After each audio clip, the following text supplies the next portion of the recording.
या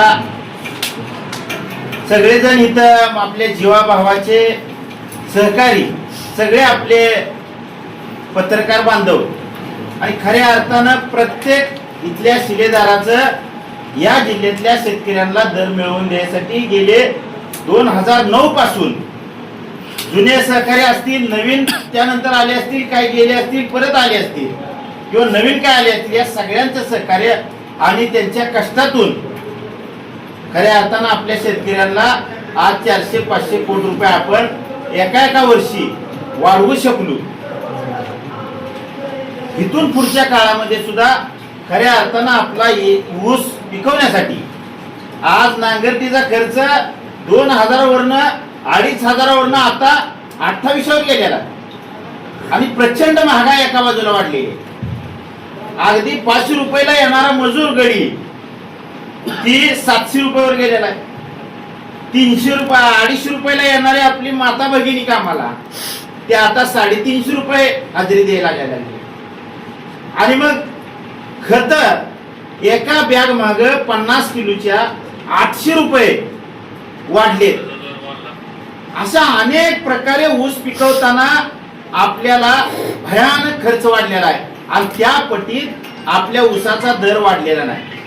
आपण जरी म्हणत असलो आपण 200 रुपये वाढवलं, कधी 100, पण ही दर वाढ सुद्धा त्या महागाईच्या मानानं अजिबात काय नाही. पण काय तर आपल्या पदरात पडलं पाहिजे, कुठं तर आपल्याला त्याचा एक गाडीचा आधार म्हणून खऱ्या अर्थाने या चळवळीतलं सगळे सहकारी शिलेदार त्यांच्या कष्टातून खऱ्या अर्थाने या जिल्ह्याला, या शेतकऱ्यांना न्याय मिळाला. भविष्य काळामध्ये आपण सगळ्यांनी पहिल्यापासूनच मागापर्यंत जण म्हणाली एकजूट, आपण पहिल्यापासूनच एकजूट आहे. किती 10 संघटना निघू द्या, पण मूळ ही शरद जोशी साहेबापासूनच ही सगळे कार्यकर्ते तयार झाली. त्यानंतर 50 जरी संघटना झाल्या तर त्याचं मूळ एकच आहे, गुढ एकच आहे. आता जरी किती झालं, त्यामुळं खऱ्या अर्थाने इथला अनेक दुसरा एक संभ्रम आहे की आता मागा काही लोकांनी मांडलं, पण खऱ्या अर्थानं मला सांगा, चळवळीतला कार्यकर्ता जर चुकीच्या पद्धतीनं वागला असता तर आज 500 रुपयाचा दर 3500 रुपये मिळाला असता का? आपल्या 3000 आहे, कोल्हापूरला 3500 आहे. प्रत्येक चळवळीतल्या कार्यकर्त्यानं रक्त सांडले अंगावर. माझ्यासारख्या अनेक सगळ्या कार्यकर्त्यांवर 35-35, 36-36 गुन्हा अंगावर घेतले. पण महिना 2-2 महिने जेलमध्ये सटलोय. त्यानंतर कुटुंबाचं मागची आर्थिक हानी झाली, मानसिक हानी झाली. कारखानदाराकडून छेड झालाय, खासदारांकडून छेड झालाय, मंत्र्यांकडून झालाय, पोलिसाचा अतिशय मार खाल्लाय. की अशा अनेक संघर्षातनं ही चळवळ उभा राहिली. ही चळवळ मोडून काढायचा अनेक जणांचा डाव आहे आणि अनेक वेळा त्या डावाचा वापर सुद्धा केलेला आहे आणि अनेक वेळा त्यांना यश सुद्धा आलेला आहे. परंतु चळवळ ही मोडत नाही, ही त्यांना सुद्धा ठामपणे आज या मीडियाच्या माध्यमातून सांगितलं पाहिजे. तुम्ही अनेक वेळा चळवळ मोडायचं काम केलं, पण खऱ्या अर्थानं तुम्ही जर एकाला मोडलं, दोघाला तिघाला मोडलं तर 10 जण तयार होते. ही त्या कारखानदारांना सांगायचं आहे.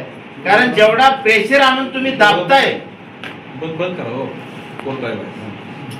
त्या पटीत खऱ्या अर्थानं चळवळीला त्या पद्धतीनं मोठं स्वरूप येतंय.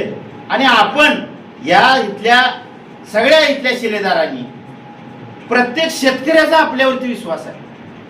जिल्ह्यात जेवढे शेतकरी आहेत त्यातला एकही शेतकरी तुम्ही चुकीचं काय केलं असं अजिबात म्हणत नाही.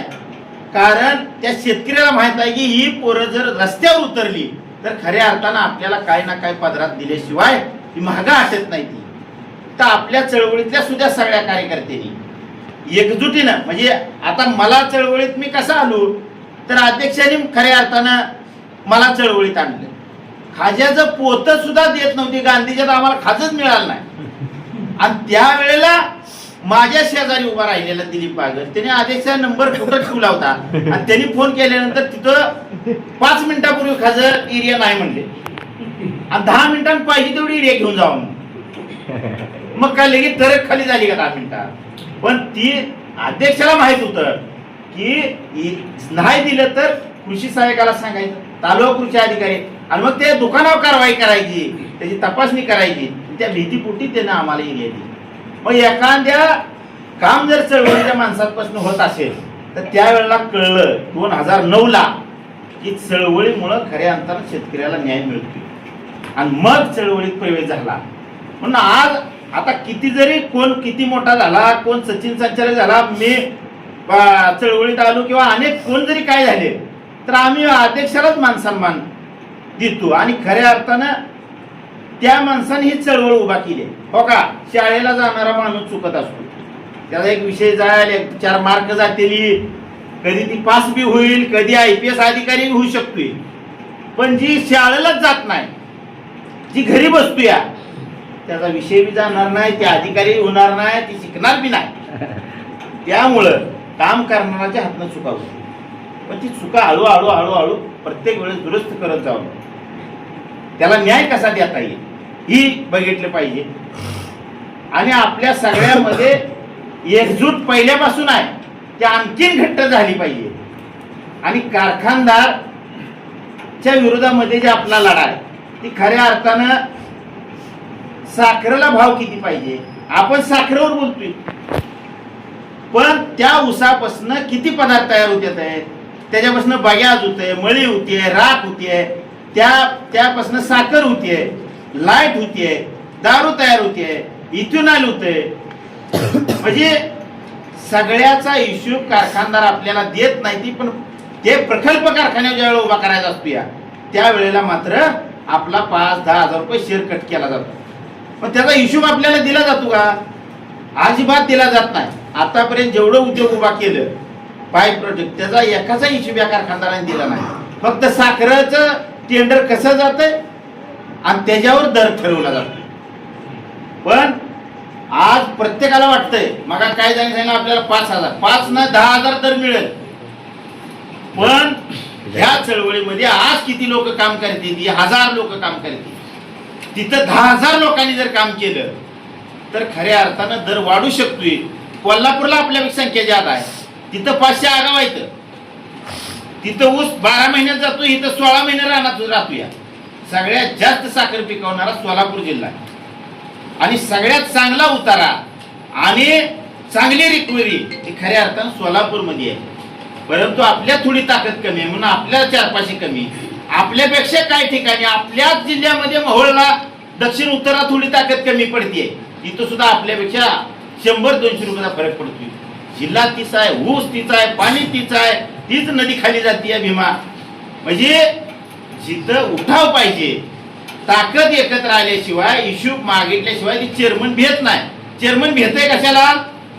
चेअरमन काय तुम्हा आम्हाला चेहऱ्याला बघून आपण विद्रूप दिसतोय किंवा चांगलं दिसतोय म्हणून भेट नाही. चेअरमन त्याच्या पुढची त्याची उद्या ज्याला निघल मताच्या माध्यमातनं म्हणून ती भेट या.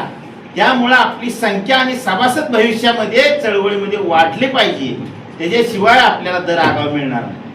3-3, 4-4 वेळा आंदोलन, उपोषण, लढाया, रस्त्यावरच्या लढाया सगळं करायचं, आणि प्रत्येक वेळेस दर मिळवत असताना खऱ्या अर्थानं सहकार्य जेवढ्या कार्यकर्त्यांचं लाभतंय, पण शेतकऱ्याचं त्या पटीत लाभत नाही. शेतकऱ्यानं सुद्धा आता रस्त्यावर उतरलं पाहिजे, कारण त्याशिवाय ऊसाचा दर आपल्याला मिळणार नाही. कारण ही ऊसाचं कांड नाही, सोन्याचं कांड आहे. आज प्रत्येक वेळेस ऊसावरती ऊसाचा बागायतदार आळशी, ऊस ही जास्त दिवस लागणारं पीक आहे, ऊस ही कमी फायद्याचं पीक आहे म्हणून शेतकरी दुसरीकडे वळायला लागलाय असं अनेक जणांचं मत आहे. पण ऊस ही खऱ्या अर्थानं चांगली पीक आहे, भरवशीक आहे, आणि ती कुठलंही नैसर्गिक आपत्ती आलं तर त्याला सदासदी ती मेचत नाही, खात्रीनं त्याचे पैसे होते. आणि आपल्याकडे उजनीसारखं पाण्याचं स्तोत्र अतिशय नदी चांगला आहे. त्यामुळं आपण सगळे मिळून या कारखानदाराच्या विरोधात जर लढलं तर ती जे आपला पैसा जास्त हाणून कुठं तर उधळणार आहेत राजकारणात, कुठं तर त्यांच्या प्रॉपर्टीत उधळणार आहेत, ती थांबल. आणि खऱ्या अर्थानं जी कष्ट करतोय, जी गोरगरीब शेतकरी आहे त्याला योग्य दर मिळेल, ही जबाबदारी तुमची आमची सगळ्यांची आहे. आणि गेल्या वेळेस जे आंदोलन सक्सेस झालं, मागास बऱ्याच जणांनी उल्लेख केला, खऱ्या अर्थानं मीडिया, मग इलेक्ट्रिक मीडिया असेल, पत्रकार असतील, यांचं फार मोठा सिंहाचा वाटा आहे.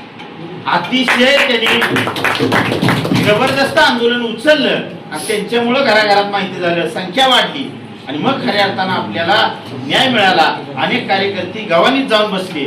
आम्ही दोघं चौघं उपोषणाला 3-4 प्रकारच्या लढाई आपल्या चालू होत्या आणि त्यामुळे यश आलेलं आहे. भविष्यात सुद्धा ह्याच्यापेक्षा चांगले यश येईल. आपण सगळीजण असंच प्रयत्न सगळ्याच राहू द्या अशी माझी इच्छा व्यक्त करतो आणि थांबतो.